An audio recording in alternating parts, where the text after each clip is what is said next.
Hello everyone, welcome to Gaynagati. আজকে jewellery ডিজাইনটা কি হবে সেটা নিয়ে কিন্তু আমার কোনো রকমের প্রি প্ল্যানিং ছিল না।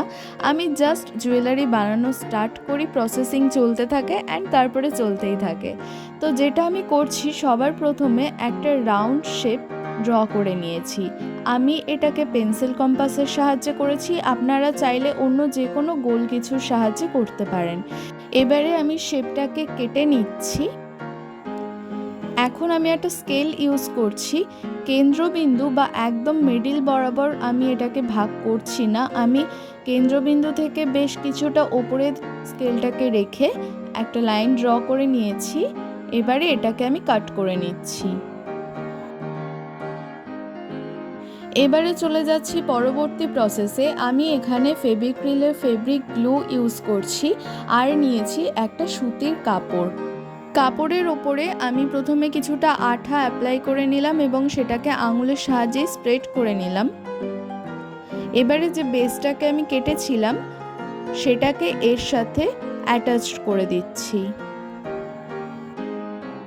কাপড়ের সাথে বেসটাকে অ্যাটাচ করে নেওয়ার পরে কাপড়ের এই অতিরিক্ত অংশটাকে আমি একটু শেপে কেটে নিচ্ছি যাতে আমার কাজ করতে সুবিধা হয়। এরপরে তলার দিকের যে জায়গাটা রয়েছে সেখানে আমি ছোট ছোট করে কাটস করে নিচ্ছি। এইভাবে কাটস করে নিলে ফোল্ড করতে অনেক সুবিধা হয় অ্যান্ড সারফেসটাও প্লেন থাকে। তারপরে এখানে আমি আঠা অ্যাপ্লাই করে নিচ্ছি অল্প অল্পভাবে।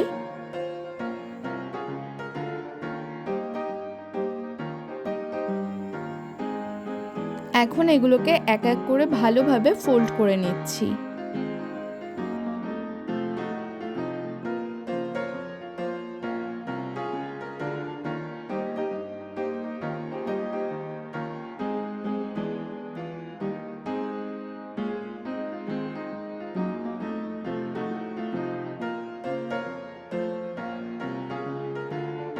কাপড় সব দিক থেকে ফোল্ড করে নেওয়ার পর যদি কোনো এক্সট্রা কিছু বেরিয়ে থাকে সেগুলোকে এরকম কাঁচের সাহায্যে কেটে নিতে হবে। আমার এখানে দুটো সাইডে এক্সট্রা কাপড়ের অংশ বেরিয়েছিল, সেগুলোকে আমি কাট করে নিলাম। এবারে চলে যাব পরবর্তী প্রসেসে। আমি এখানে ব্ল্যাক ফেব্রিক কালার ইউজ করছি। বেসের পুরো জায়গাটাতেই আমি ব্ল্যাক কালার করে দিচ্ছি। এখানে একটা কথা বলে রাখি, আপনাদের কাছে যদি ব্ল্যাক কালারের সুতির কাপড় অ্যাভেলেবেল থাকে তাহলে আপনাদের এই প্রসেসটা করার দরকার হবে না। নেক্সট একটা ব্ল্যাক কালারেরই ডলি সুতো নিয়ে চলে এসেছি। এই সুতোটাকে সবার প্রথমে আমি একদম আনফোল্ড করব পুরোপুরিভাবে। তারপরে শেষ দুটো প্রান্তকে এক জায়গায় করে নিয়ে আবার সেগুলোকে পুনরায় এইভাবে ফোল্ড করতে থাকবো। এইভাবে করতে করতে আমার ব্যাক রোপ বা টার্সেলটা একদম রেডি হয়ে যাবে। দেখুন আমার টার্সেলটা কিন্তু রেডি হয়ে গেছে। চলে যাচ্ছি পরের প্রসেসে। যে বেসটা আমি রং করেছিলাম, রংটা শুকিয়ে যাওয়ার পরে আমি এই প্রসেসটা এবারে করছি।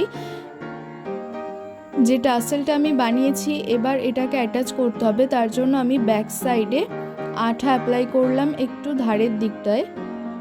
তার উপর থেকে এই সুতোটাকে বসিয়ে দিচ্ছি। একদম একইভাবে অন্য আরেকটা সাইডেও এইভাবে সুতোটাকে বসিয়ে দেব।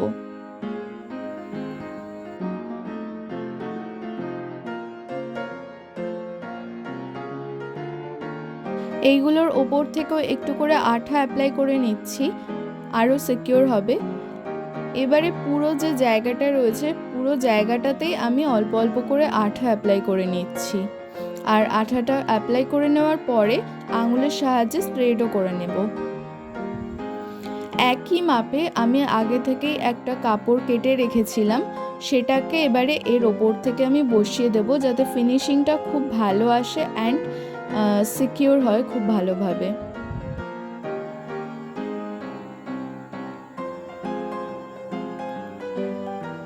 ব্যাস এই কাজটা হয়ে গেল। এবারে চলে যাচ্ছি পরবর্তী প্রসেসে। আমি এখানে ফেব্রিক কালার ইউজ করছি সবগুলোর জন্যই। প্রথমে আমি একটা হোয়াইট ফেব্রিক কালার নিয়েছি। এটা থেকে আমি একদম নিজের মতো করে একটা ডিজাইন করে নিচ্ছি।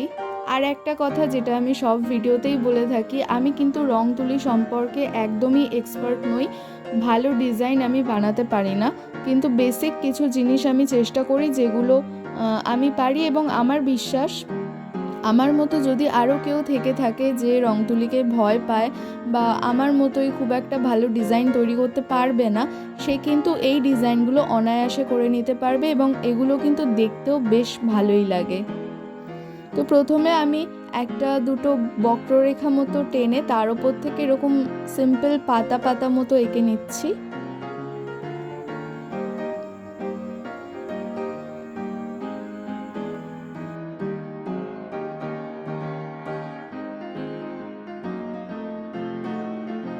এবারে আমি হলুদ ফেব্রিক কালার ইউজ করছি এখানে।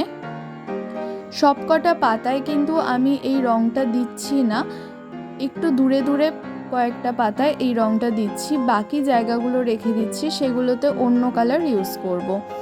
একটা জিনিস একটু খেয়াল রাখতে হবে যেন পরপর না আসে সেম কালার। নেক্সট চলে এসেছি অন্য আরেকটা কালার নিয়ে। এই কালারের শেড সম্পর্কে আমার কোনো আইডিয়া নেই অ্যান্ড আমার দেখাও হয়নি এটা কোন শেডে রয়েছে, কিন্তু কালারটা ভারী মিষ্টি লেগেছে আমার। এটা দিয়েও আমি বেশ কয়েকটা পাতায় রং করে নিচ্ছি।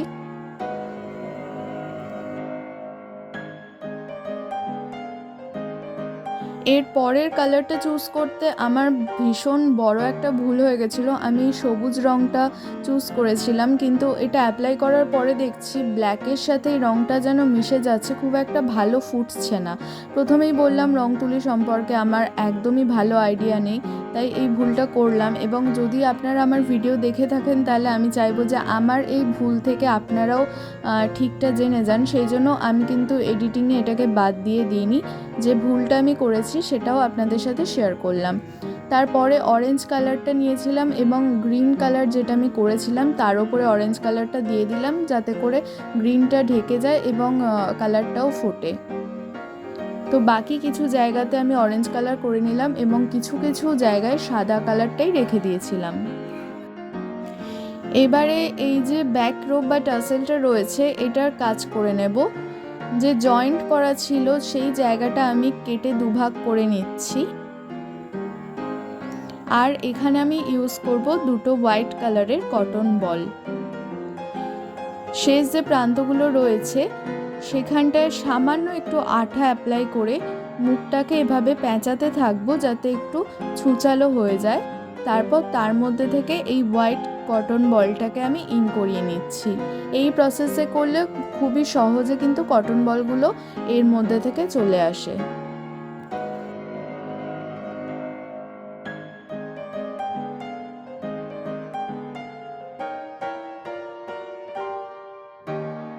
কটন বলগুলোকে ভালোভাবে নিয়ে নিতে পেরেছি।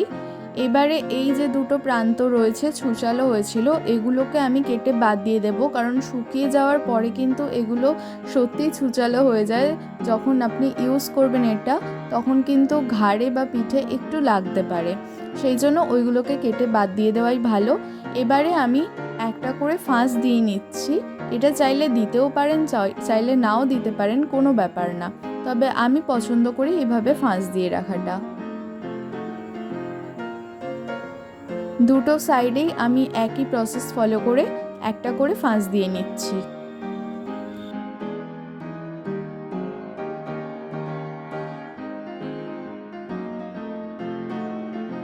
এই যে ফাঁসটা দিয়ে নিলাম এটাকে সিকিউর রাখার জন্য এর ওপর থেকে সামান্য একটু করে আমি আঠা অ্যাপ্লাই করে সেটাকে স্প্রেড করে দিচ্ছি।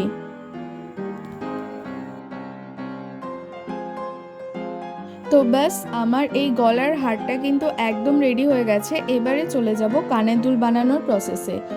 বেসটা তৈরি করে নেওয়ার প্রসেসটা একদমই সেম, তবুও আমি একটা কানের দুল বানিয়ে দেখিয়ে দিচ্ছি। হাফ সার্কেল করে নিয়েছি একটা বেসকে, আর নিয়েছি সুতির কাপড়, তার উপরে আমি আঠা অ্যাপ্লাই করে নিয়ে দুটোকে একসাথে অ্যাটাচ করে নিচ্ছি।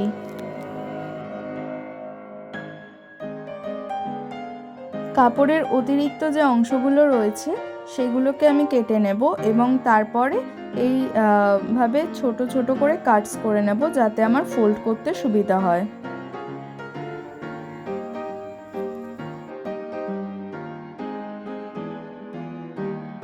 কোণের এই সাইডটাকেও আমি কিন্তু কেটে বাদ দিয়ে দিচ্ছি, তাতে আমার কিন্তু কাজ করতে অনেক সুবিধা হবে, এগুলোকে ফোল্ড করতে সুবিধা হবে।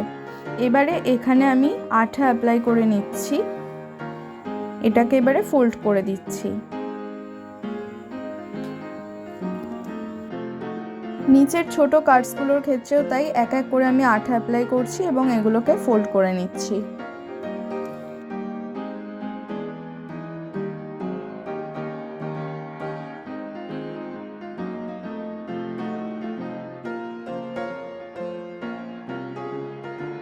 এবারে নিয়ে নিয়েছি কানের দুলের বেস বা একটা স্টুড। অন্য আর একটা সুতির কাপড় আমি কেটে রেখেছিলাম, এর মধ্যে থেকে আমি বেসটাকে ইজিলি এফোর ওফোর করে নিয়েছি। এবারে এর ব্যাক সাইডে আমি একটু আঠা অ্যাপ্লাই করে নিচ্ছি। কানের দুলে যে বেসটা রয়েছে তার ব্যাক সাইডে এবারে আমি ভালো মতো আঠা অ্যাপ্লাই করছি।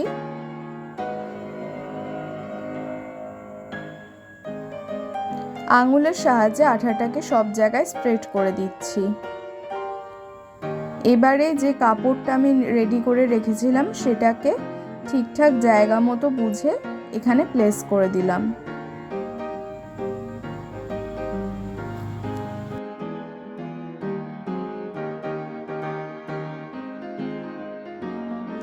এবারে এক্সট্রা যে কাপড়গুলো রয়েছে যেগুলো বেরিয়ে আছে বাইরের দিকে, সেগুলোকে কাঁচির সাহায্যে খুব সাবধানে এবং ভালোভাবে কেটে নিচ্ছি যেন ফ্রন্ট সাইড থেকে কিছু বোঝা না যায়।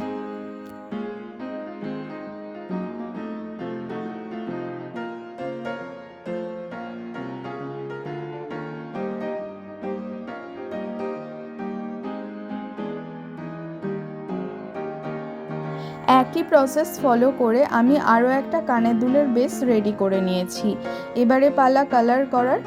যেভাবে আমি গলার হারটায় কালার করে নিয়েছিলাম একদম একই প্রসেস ফলো করে এখানেও আমি কালার করে নিচ্ছি। প্রথমে ব্ল্যাক কালারের বেস তৈরি করে নিচ্ছি।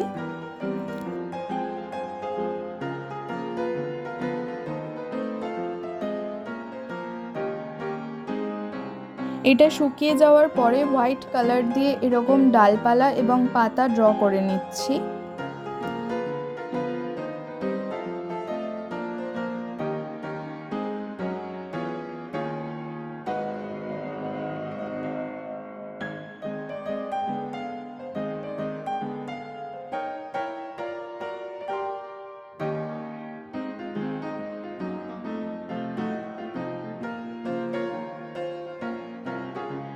এরপরে এক এক করে আমি মাল্টি কালার এখানে অ্যাপ্লাই করে নিচ্ছি।